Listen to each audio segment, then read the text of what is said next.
राधा कृष्ण के चरणारविंदों में कोटि नमन करते हुए मित्रों को, जिज्ञासुओं को, धर्म प्रेमियों को, ज्योतिष विज्ञान प्रेमियों को हर हर महादेव बम बम भोले नमः शिवाय। मित्रों, विद्वानों ने कहा है केंद्रे मूल त्रिकोणस्थे भाग्ये से परमोच्चगे लग्नादपि बलाढ्ये च लक्ष्मी योगा ईरितः। ये जातक पारिजात का 7वें अध्याय का 152वां श्लोक है। 153वें श्लोक में कहा गया है गुणा विरामो बहुदेश नाथो विद्या महाकीर्तिर अनंग रूप दिगंत विश्रांत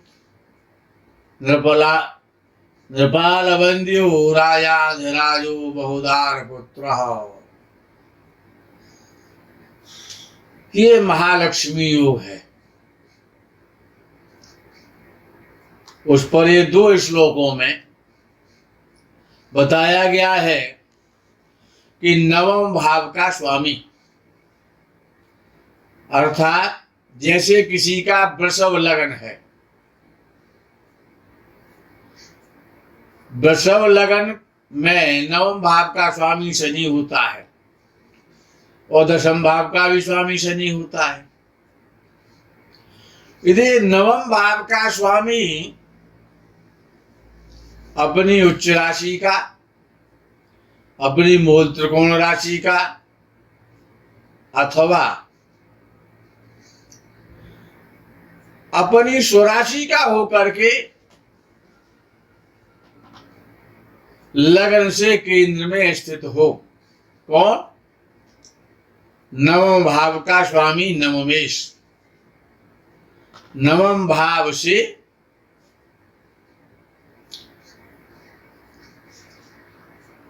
केंद्र में बैठे, अर्थात लगन से केंद्र में बैठे। नवम भाव का स्वामी अपनी उच्च राशि में बैठे, लगन से केंद्र में, अपनी मूल त्रिकोण राशि में बैठे अथवा अपनी स्वराशि में बैठे, लगन से केंद्र में बैठे, महालक्ष्मी योग बनता है। क्यों? ऐसा क्यों होता है? ऐसा इसलिए होता है कि इस महालक्ष्मी योग में जो मनुष्य जातक उत्पन्न होता है वो बहुत गुणी होता है, बहुत प्रांतों का, गांवों का, नगरों का, बहुत सारी जनता का स्वामी बनता है, अर्थात उसे कोई उच्च पद की प्राप्ति होती है। विद्या और कीर्ति, विद्वान होता है, बुद्धिमान होता है, गुणी होता है, यशस्वी होता है, कीर्तिवान होता है, बहुत सुंदर होता है। इतना ऐसा व्यक्ति शरीर से भी सुंदर होता है और अंदर से भी सुंदर होता है, बाहर से भी सुंदर होता है। बाह्याभ्यंतरः शुचिः, बाहर से और अंदर से पवित्र होता है। बाह्याभ्यंतरः शुचिः, यशस्वी होता है, राजाओं के समान वैभवशाली होता है। जब भाग्येश अगर लगन से केंद्र में होगा तो वो बलवान हो जाएगा और भाग्य की वृद्धि करेगा, निश्चित रूप से करेगा। भाग्य क्या है? पिता का भाव है। अपने भाग्य ईश्वर का भाव है, दैवीय कृपा का भाव है। इस वर्तमान में सुखों की उत्पत्ति कैसे हो, आप कितने सुखी रहेंगे, बहुत बड़े स्तर के आप राजा बनेंगे, राजा जैसा सुख रहेगा या सन्यासियों जैसा सुख रहेगा, ये तो आपका भाग्यशी तो बताएगा। क्यों विद्वानों ने कहा है कि भाग्यम फलति सर्वत्र न च विद्या न पौरुषम। हमेशा भाग्य ही काम देता है, भाग्य के द्वारा ही मनुष्य भगवत कृपा को प्राप्त करके और संसार में उच्चाभिलाषी, दयालु और धनी बनता है, सुखी होता है। न से विद्या न पौरुषम, न पुरुषार्थ काम करता है, न विद्या काम करती है। हजारों हजार बड़े बड़े धनपति, जिनके यहाँ बड़े बड़े बुद्धिमान, बहुत बहुत डिप्लोमा वाले, आईएएस जैसे अधिकारी, उच्चाधिकारी, जिनके यहाँ सैल्यूट मारते हैं, धन प्राप्ति के कारण उनके यहाँ सर्विस करते हैं, क्योंकि वो धनवान हैं। तो ये योग बहुत अच्छा होता है, और ये जिसकी भी कुंडली में देखा जाता है उसका बहुत अच्छा फल मिलता है। लेकिन विषय ये है कि बृहस्पति की दृष्टि होना परमावश्यक है, बृहस्पति का केंद्र में होना आवश्यक है। क्यों भाग्याधिपति जब भाग्य स्थान से और लगन से केंद्र में होगा तो भाग्य की वृद्धि करेगा। भाग्याधिपति का केंद्र के साथ संबंध हो जाना, और जो भी ग्रह केंद्र में होता है उसका लगन पर प्रभाव पड़ता है। लगन से चतुर्थ स्थान में होता है ग्रह, तब भी लगन पर उसका प्रभाव पहुंचता है। लगन से सप्तम भाव में होता है, तब भी उसका प्रभाव लगन को मिलता है। और लगन से यदि कोई ग्रह दशम भाव में होता है तो उसका सर्वाधिक प्रभाव लगन को ही मिलता है। जिस प्रकार से कि वृषभ लगन वालों के लिए भाग्य स्थान का स्वामी शनि इधर लगन से कर्म स्थान यानी कुंभ राशि में यदि बैठ जाता है, और बृहस्पति या तो पंचम भाव में बैठे, या फिर सप्तम भाव में बैठे, या फिर भाग्य भाव में बैठे, तो उसकी दृष्टि लगन पर जाएगी, तो लगन को मजबूत करेगा, लगन का मित्र हो जाएगा। या फिर बृहस्पति सप्तम भाव में हो तो शनि को मजबूत करेगा, भाग्य इसको मजबूत करेगा। तो लक्ष्मी योग की सृष्टि हो जाएगी। इधर फलदीप का आकार जो है ओझा जी, उन्होंने लिखा है सोर शोचे यद कोण कटंक युतौ भाग्येश शुक्रावभौ लक्ष्म्याख्योत तथा विधि हिम करे गौरीत जीवेक्षते। ये फलदीपिका के 6वें अध्याय का दूसरा श्लोक, 21वां श्लोक है। अर्थात कि नवम भाव का स्वामी और शुक्र, ये दूसरे प्रकार से महालक्ष्मी योग है। नवम भाव का स्वामी नवम भाव से अर्थात लगन से केंद्र में बैठे नवम भाव का स्वामी, लगन से लगन में बैठे या चतुर्थ भाव में बैठे या सप्तम भाव में बैठे या दसम भाव में बैठे, भाग्येश केंद्र में बैठ जाए कहीं पर। शुक्र इसमें साथ लगा दिया गया। शुक्र अपनी उच्च अथवा स्वर उच्च राशि में या अपनी स्वराशि में, यानी मीन राशि में या वृष या तुला राशि में केंद्र में या त्रिकोण में स्थित हो तो महालक्ष्मी योग बनता है। कैसे बनता है? कि जिस प्रकार से किसी का तुला लग्न है, तुला लग्न का भाग्येश यानी भाग्य स्थान का स्वामी बुध हो जाता है। सपोज करो कि बुध लगन में बैठ जाए भाग्येश होकर के, और तुला लगन है और शुक्र लगन में बैठा हो, तो एक तो भाग्येश की और लग्नेश की युति हो जाएगी।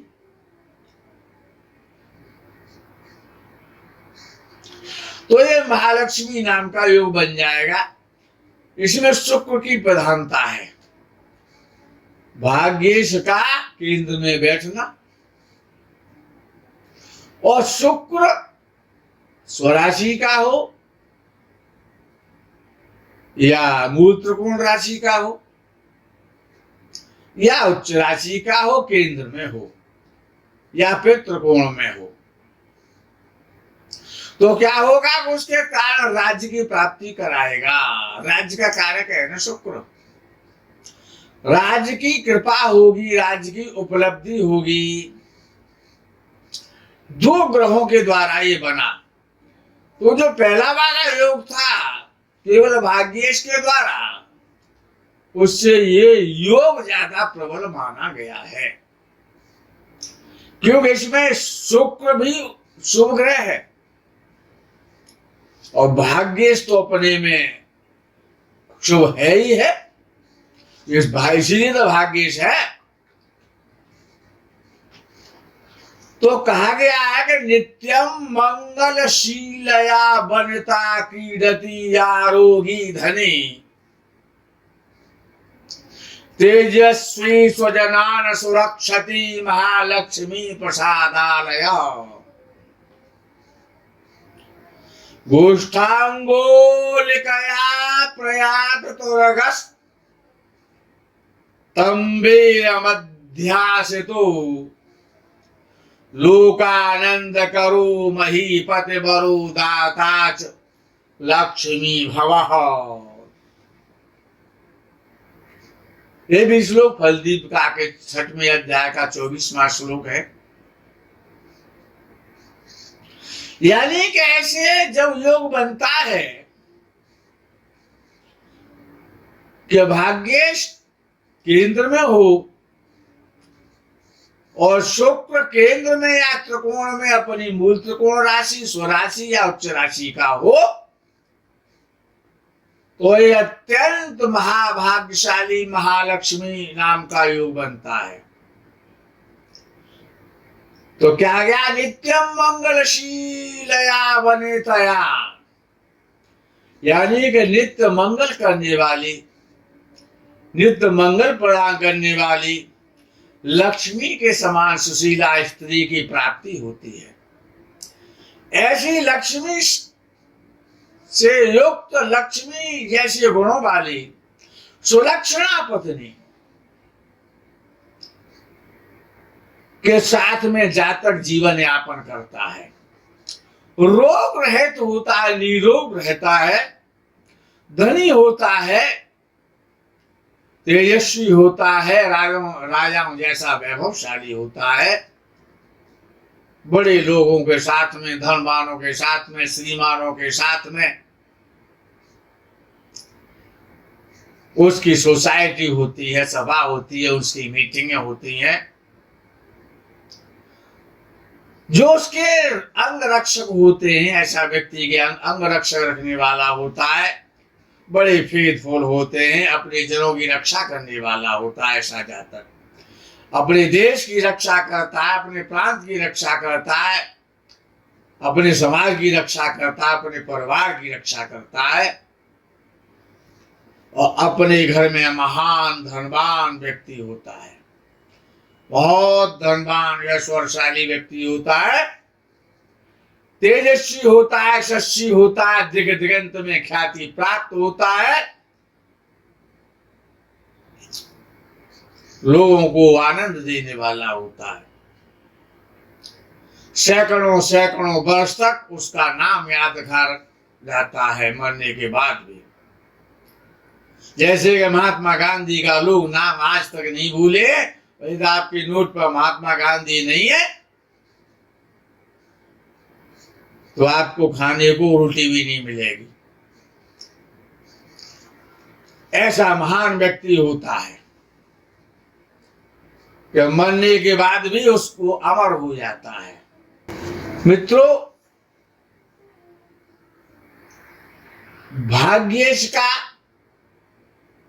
लग्नेश के साथ केंद्र में बैठना या त्रिकोण में बैठना, एक का मूल त्रिकोण राशि में बैठना या स्वराशि में या उच्च राशि में बैठ गया तो कहने ही क्या है, आनंद ही आनंद हो जाता है। ऐसा व्यक्ति स्वर्ग से आया हुआ प्राणी होता है, जिसको सालोक्य मुक्ति कहा जाता है। हजारों हजार वर्ष का सुख स्वर्ग में देवताओं के और अप्सराओं के साथ में भोगता है। क्षीणे पूर्णे मृत्यु लोका वसंती सिद्धांत के आधारानुसार जब उसके पूर्ण क्षीण हो जाते हैं, उपनिषद में आया है कि क्षीणे पुण्य मृत्यु लोका वसंती। मुक्ति लोग पूछते रहते हैं ना कि हमारा मोक्ष होगा, कि हमारी मुक्ति होगी कि नहीं होगी। तो मुक्ति और ये जिसे मोक्ष कहा जाता है वो कई प्रकार की होती है। सायुज्य मुक्ति होती है, सालोक्य मुक्ति होती है, 4-5 प्रकार की मुक्ति है। लेकिन आना तो यही पड़ेगा। जब आपके पूर्ण क्षीण हो जाएंगे तो ऐसा व्यक्ति सालोक्य वैकुंठ को भोग करके और संसार में पुनः कर्म करने के लिए आता है और बड़े वीरता के साथ में, पराक्रम के साथ में, प्रसन्नता के साथ में ऐश्वर्यों का अखंड ऐश्वर्यों का सुख भोगते हुए पुनः पुण्यार्जन करता है, पुण्यों की प्राप्ति करता है और पुनः स्वर्ग में जाता है, पुनः स्वर्ग का आनंद लेता है। मित्रों, आपका भी भाग्येश लगन से केंद्र में हो, लगन के लग्नेश के साथ हो, शुक्र आपका केंद्र में हो, तो ये महान ऐश्वर्यशाली महालक्ष्मी योग आपकी कुंडली में बने। आप सुखी हो, ऐश्वर्यशाली हो, धनी हो, यशस्वी हो, निरोग हो, दीर्घायु हो, इसी कामना और भावना के साथ में अल्प विराम लेते हुए हर हर महादेव बम बम भोले नमः शिवाय, जय हो माता की।